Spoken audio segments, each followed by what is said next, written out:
नमस्कार, मेरा नाम रचना यदुवंशी है और आजकल आप मुझसे गोदान सुन रहे हैं कहानियों के अद्भुत संसार किस्सा कहानी में। मैं अब तक आपको 10 अध्याय पढ़कर सुना चुकी हूँ और आज 11वीं की बारी है। 10वें अध्याय में आपने क्या सुना था, थोड़ा सा रिवाइज करा देती हूँ मैं आपके लिए। 10वें अध्याय में राय साहब के यहाँ, जो कि जमींदार हैं, उनके यहाँ धनुष यज्ञ की जो तैयारी हो रही है, आज वो मौका आ चुका है कि धनुष यज्ञ है और उसका शगुन उत्सव है, यानी उसके लिए एक तरीके से जो चैरिटी इकट्ठी कर रहे हैं राय साहब, उसके लिए लोग आ रहे हैं और शगुन देने के लिए जमा हो रहे हैं। अब 10वें अध्याय में 3 नए किरदारों की एंट्री हुई है जो कि राय साहब के बैचमेट प्रेमचंद जी ने बताए हैं। उसमें एक श्याम बिहारी तनखा हैं जो संपादक हैं, एक ओंकारनाथ पंडित हैं और एक मिस्टर बी मेहता हैं। तीनों के प्रोफेशन अलग अलग हैं, एक प्रोफेसर हैं, एक संपादक हैं और एक वकील हैं। तो ये 3 नए किरदार जो हैं उनका पदार्पण हुआ था 10वें अध्याय में। अच्छा, अगर आप ये देखें कि प्रेमचंद जी की जो लेखन शैली की जो सिद्धहस्तता है, उसके विभिन्न रूपों को हम देखते हुए अब यहाँ तक आ पहुँचे हैं। अगर आपने ध्यान से शुरू से सुना होगा तो जब होरी और धनिया और गाय का प्रकरण लिख रहे थे प्रेमचंद जी, तो कितनी करुणा और वेदना उनकी कलम से आ रही थी, आपने सुना होगा। उसके बाद जब झुनिया और गोबर आते हैं तो रोमांस से भरपूर उन्होंने लिखा है। जो वार्तालाप है वो आप सुनिए गोबर और धनिया का, तो वो एकदम रोमांटिसिज्म से भरा हुआ है। और अब जब 10वां अध्याय हम लोगों ने सुना तो आप देखिए कि सटायर और व्यंग जो है वो प्रेमचंद जी ने इतना शानदार लिखा है कि बहुत ही आनंददायी है। जब वो तीनों किरदारों का जो इंट्रोडक्शन उन्होंने मात्र 3-4 लाइनों में दिया है, लेकिन वो इतना अंदर तक आपको जो है मुस्कुराहट दे देता है कि वो बेसिकली हैं कुछ और, प्रोफेशन कुछ और है, करते कुछ और हैं तीनों। तो अब उनके, मुझे लगता है प्रेमचंद जी के व्यंग का हमें की विधा देखने को मिलेगी और उनकी जो महारत है लगभग हर भाव को उकेरने की अपनी कलम से, उसमें अब हम लोग आनंद लेने के लिए आगे बढ़ रहे हैं। मैं 10 अध्याय पढ़ के सुना चुकी हूँ, अब 11वीं कड़ी। दर्शन के अध्यापक मिस्टर मेहता इस प्रशंसा को सहन नहीं कर सकते थे। वो जब उन्होंने बताया राय साहब ने कि उन्हें नाटक नहीं मिला कोई अच्छा, तो वो उन्होंने एक प्रहसन खुद लिखा है और खुद ही फिर प्रहसन माने स्किट, एक छोटा सा एपिसोड होता है 1-2 घंटे का, जिसमें हास्य और व्यंग की बहुतायत रहती है, उसका डोमिनेशन रहता है। तो आपने सुना होगा कि राय साहब बता रहे हैं अपने दोस्तों को और तारीफ भी, खुद अपनी तारीफ कर रहे हैं कि मैंने ही लिख डाला है और मुझे कोई अच्छा नाटक मिला नहीं। तो उसके क्रम में आगे दर्शन के अध्यापक मिस्टर मेहता इस प्रशंसा को सहन नहीं कर सकते थे। विरोध तो करना चाहते थे पर सिद्धांत की आड़ में। उन्होंने हाल ही में एक पुस्तक कई साल के परिश्रम से लिखी थी। उसकी जितनी धूम होनी चाहिए थी उसकी शतांश भी नहीं हुई। इससे वो बहुत दुखी थे। भोले भाई, मैं प्रश्नों का कायल नहीं हूँ। मैं तो चाहता हूँ हमारा जीवन हमारे सिद्धांतों के अनुकूल हो। आप कृषकों के शुभेच्छु हैं, उन्हें तरह तरह की रियायत देना चाहते हैं। आप जमींदारों के अधिकार छीन लेना चाहते हैं, बल्कि उन्हें आप समाज का श्राप कहते हैं। फिर भी जमींदार हैं, वैसे ही जमींदार जैसे हजारों और जमींदार हैं। अगर आपकी धारणा है कि कृषकों के साथ रियायत होनी चाहिए तो पहले आप खुद शुरू करें।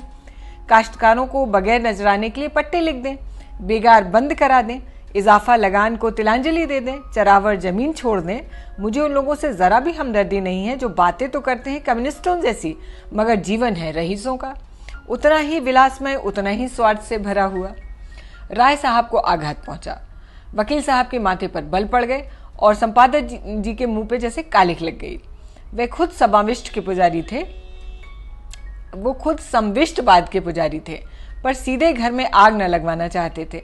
तनखा ने राय साहब की वकालत की। मैं समझता हूँ कि राय साहब का अपने आसामियों के साथ जितना अच्छा व्यवहार है, अगर सभी जमींदार वैसे ही हो जाएं तो ये प्रश्न ही न रहे। मेहता ने हथौड़े की दूसरी चोट जमाई। मानता हूँ मैं, आपका अपने आसामियों के साथ बहुत अच्छा बर्ताव है, मगर प्रश्न यह है कि क्या उसमें स्वार्थ नहीं है? इसका एक कारण क्या यह नहीं हो सकता कि मध्यम आंच में भोजन स्वादिष्ट पकता है? गुड़ से मारने वाले जहर से मारने वाले की अपेक्षा कहीं अधिक सफल हो सकता है। मैं तो केवल इतना जानता हूं कि हम या तो साम्यवादी हैं या नहीं हैं।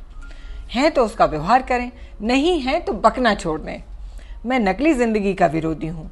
अगर मांस खाना अच्छा समझते हो तो खुलकर खाओ, बुरा समझते हो तो मत खाओ। यह मेरी समझ में नहीं आता कि अच्छा समझना और छिपकर खाना। मैं तो इसे कायरता कहता हूँ और धूर्तता भी, जो वास्तव में है भी। राय साहब सभा के चतुर आदमी थे। अपमान और आघात को धैर्य और उदारता से सहने का उन्हें अभ्यास था। कुछ असमंजस में पड़े हुए बोले, आपका विचार बिल्कुल ठीक है मेहता जी। आप जानते हैं मैं आपकी साफगोई की कितनी कद्र करता हूँ, लेकिन आप ये भूल जाते हैं कि अन्य यात्राओं की भांति विचारों की यात्रा में भी पड़ाव होते हैं और आप एक पड़ाव को छोड़कर दूसरे पड़ाव तक नहीं जा सकते। मानव जीवन का इतिहास इसका प्रत्यक्ष प्रमाण है। मैं उस वातावरण में पला हूँ जहाँ राजा ईश्वर है और जमींदार ईश्वर का मंत्री।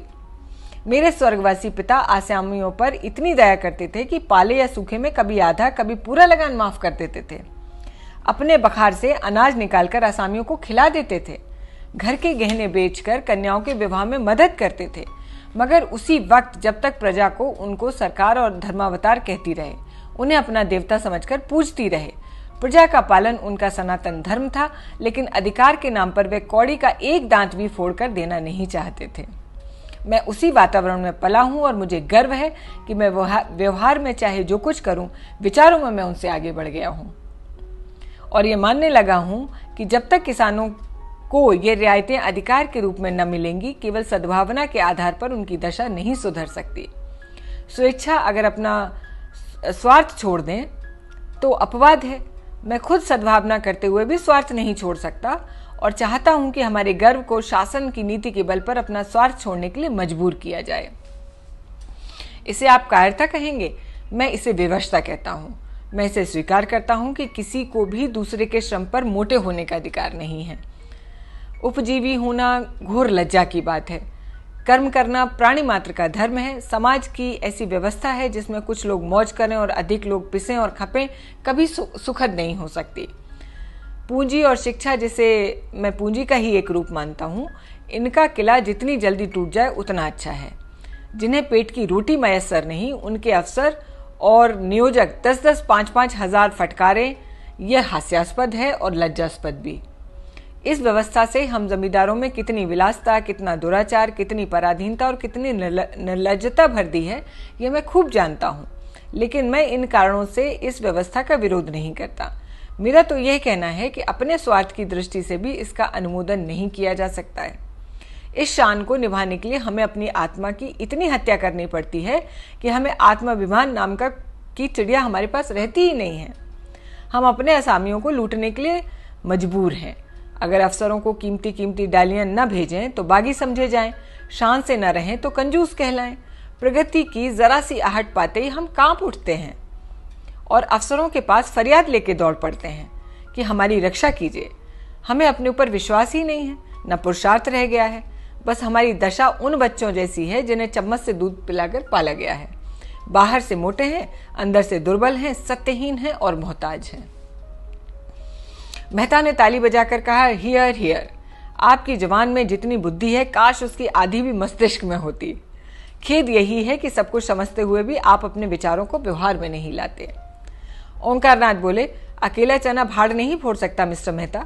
हमें समय के साथ चलना भी है और अपने साथ चलाना भी है। बुरे कामों में ही सहयोग की जरूरत नहीं होती, अच्छे कामों के लिए भी सहयोग की उतनी ही आवश्यकता होती है। आप ही क्यों 800 रुपये महीने हड़पते हैं, जबकि आपके करोड़ों भाई केवल 8 रुपये में अपना निर्वाह कर रहे हैं। राय साहब ने ऊपरी खेद लेकिन भीतरी संतोष से संपादक जी को देखा और बोले, व्यक्तिगत बातों पर आलोचना न कीजिए संपादक जी, हम यहाँ समाज की व्यवस्था पर विचार कर रहे हैं। मिस्टर मेहता उसी ठंडे मन से बोले, नहीं नहीं, मैं इसे बुरा नहीं समझता। समाज व्यक्ति से ही बनता है और व्यक्ति को भूलकर हमें किसी व्यवस्था पर विचार नहीं करना चाहिए।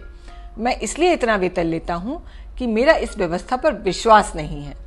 संपादक जी को अचंभा हुआ, अच्छा तो आप वर्तमान व्यवस्था के समर्थक हैं? मैं इस सिद्धांत का समर्थक हूँ कि संसार में छोटे बड़े हमेशा रहेंगे और उन्हें हमेशा रहना चाहिए। इसे मिटाने की चेष्टा करना मानव जाति के सर्वनाश का कारण होगा। कुश्ती का जोड़ बदल गया। राय साहब किनारे खड़े हो गए, संपादक जी मैदान में उतरे।